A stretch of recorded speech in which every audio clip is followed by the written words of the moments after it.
JTM. 안녕하세요. 주식투자자 JTM입니다. 4월 24일 주식 이야기 시작할게요. 시장에 대한 이야기와 매매 전략, 수익 나는 매매 방법에 대해서 얘기 드리겠습니다. 시장 살펴볼게요. 해외 시장은 다우 0.07% 상승을 했고 나스닥은 0.11% 상승을 했습니다. 4월에 나온 제조업 구매 관리자 지수와 서비스 구매 관리자 지수는 최근에 나온 수치 중에서 높은 수치가 나오면서 경기 확장에 대한 부분을 나타냈고요. 기업들의 실적 발표치도 예상치를 상회하는 실적들이 나오고 있습니다. 미국 시장은 이를 반영하면서 소폭 상승을 하면서 마감을 했고요. 국채 수익률은 소폭 하락을 했고 달러 인덱스는 큰 변동은 없었습니다. 국내 증시는 코스피 0.82% 하락, 코스닥은 1.56% 하락을 했고요. 코스피에서는 금융투자만 약 2,500억을 매수를 했습니다. 코스닥에서는 개인이 약 1,750억을 매수를 했고 선물시장에서는 개인이 약 500억, 외국인이 약 1,000억을 매수를 했네요.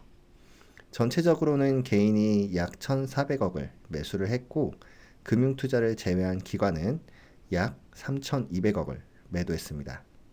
개인의 코스닥 집중 매수, 장 후반부에 외국인의 매수가 특징적인 부분이었고요. 원달러 환율은 1330원에서 1336원 사이에 움직임이 있었습니다. 지정학적 리스크 완화를 위해서 노력할지, 금리로 환율을 잡을지, 그냥 손 놓고 있을지 모르겠지만 환율을 잡기 위한 노력이 절실한 시점인 것 같네요. 섹터와 테마에서는 미국의 온실가스 배출 규제 강화 뉴스로 탄소 배출권 테마와 신재생 에너지 테마가 상승을 했고요. 현대 기아차의 역대급 실적 전망에 자동차 섹터에 상승이 있었습니다. 중국의 히토류 수출 통제 소식이 계속되면서 히토류 관련 종목의 상승도 있었고요. 애플의 국산 8세대 OLED 증착기 사용 뉴스로 OLED 관련 종목이 상승을 했습니다. 그 외 대부분의 섹터와 테마는 지정학적 리스크와 반도체 규제, 중국과의 경쟁 심화로 하락을 했네요. 오늘도 코스닥 시장의 하락이 컸어요. 코스닥 하락 원인은 1차적으로는 시가총액이 큰 바이오 제약 헬스케어, 2차전지 전기차의 하락으로 생각을 할 수도 있지만 더 많은 원인이 있을 것 같고요. 해당 영상은 우측 상단을 클릭하시면 보실 수가 있습니다. 매매 전략은 모아가는 스윙 전략과 당일 매매 종료 원칙의 단타 매매 이렇게 두 가지 방법으로 매매를 하고 있고요. 오늘로써 3일째 시장은 적지 않게 하락을 했고 틈새 전략으로 단타 매매를 했습니다. 1분기 실적 발표 시즌에 들어갔죠. 기업들의 컨센서스를 통해서 이후에 시장의 방향성을 확인할 수 있을 거라고 생각을 하고요. 컨센서스를 반영한 시장의 하락 또는 시장의 급락 가능성이 크게 줄어드는 시점에는 단기 매매에 대한 방법도 괜찮을 것 같습니다. 매매 방법에 따라서 매수하는 기준은 달라지고요. 스윙 종목은 종목에 대한 분석과 시장의 방향, 주가 수준을 고려해서 매수를 하고 단타 종목은 수급에 대한 요인과 시장의 분위기, 차트상 맥점을 이용해서 매수를 하고 있습니다. 오늘은 총 두 종목 매매 완료했고요. 단타 두 종목입니다. 리파인 4.8%, 동아일텍 10.5% 수익 확정했네요. 매매하는 종목이 종목의 추천은 아닙니다. 단타 종목 매매 방법 살펴볼게요. 단타 종목 매매는 당일 현금화를 원칙으로 하고 짧은 수익률을 목표로 합니다. 오늘의 수익 종목 중에 리파인 종목은 지난주 금요일 종가 매수한 종목으로서 주말 동안 보유를 하게 되었고요. 매수는 종목의 안정성을 확인한 이후에 주가 수급에 대한 이유와 수급적인 부분, 차트상 맥점을 이용합니다. 매도는 수급을 포함한 차트를 기준으로 하고요. 손절 라인을 지키는 것이 가장 중요한 부분입니다. 첫 번째 단타 종목은 리파인입니다. 부동산 조사 서비스를 하는 기업이고요. 금융기관의 권리 조사 업무를 아웃소싱 하고 있습니다.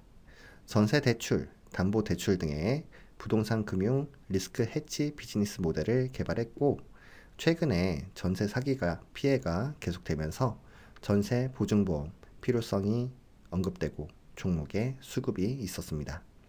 시장이 좋지 않기 때문에 일반적인 섹터나 테마보다는 정말 테마성이 강한 그런 종목에 수급이 몰리는 경우가 많습니다. 리파인 종목이 그렇고요. 지난주 금요일 상승 후에 조정이 있었고, 장 후반부에 주말에 추가적인 뉴스를 통한 상승을 기대하면서 매수를 했습니다. 주말에 전세 보증 사기에 대한 법안 뉴스가 나왔고요. 오늘 시장이 좋지 않은 상태에서 오전에 빠르게 움직임을 보였습니다. 수익을 확정하는 것이 무엇보다 중요한 시장이었기에 전량 매도를 했고요. 9,130원 매수, 9,990원 매도하면서 세후 4.8% 수익 확정했습니다. 두 번째 단타 종목은 동아일텍입니다. 디스플레이 검사 장비와 OLED 제조 장비 사업을 하고 있고요. 소형 OLED 증착기를 전문으로 하는 선익 시스템을 종속회사로 두고 있습니다. 애플의 국산 8세대 OLED 증착기 사용 의사에 대한 뉴스가 나오면서 선익 시스템에 급등이 있었고요. 모 회사인 동아엘텍이 이어서 급등이 나왔습니다. 선익 시스템의 급등과 함께 모 회사인 동아엘텍은 움직임이 이제 막 시작이 되었네요. 시장가로 매수를 했고요. 시장이 좋지 않기 때문에 빠른 이익 확정을 위해서 1차 상승 VI에서 시장가로 매도를 했습니다. 9,210원 매수, 1,200원 매도를 하면서 세후 10.5% 수익 확정했고요. 4월 24일 월요일 오늘도 시장은 하락을 했습니다.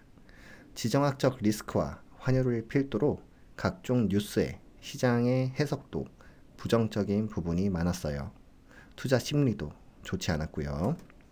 코스닥 시장의 신용 잔고가 어느 정도 해소되고 미국 방한 이후에 지정학적 리스크가 조금 완화되길 바라는 마음입니다.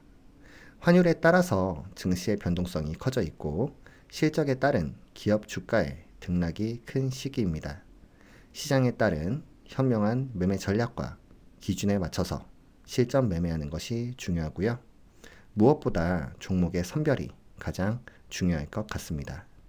기업의 주 사업과 재무 안정성, 실제 매출과 이익의 성장을 확인하면 변동성을 이용해서 큰 수익을 낼 수 있을 거라고 생각합니다. 쉽지 않은 월요일 시장 수고 많으셨고요. 내일은 오늘보다 더 나은 시장을 기대하는 마음으로 방송은 여기서 마치겠습니다. 구독과 좋아요도 해주시면 감사드릴게요. 시청해주셔서 감사합니다.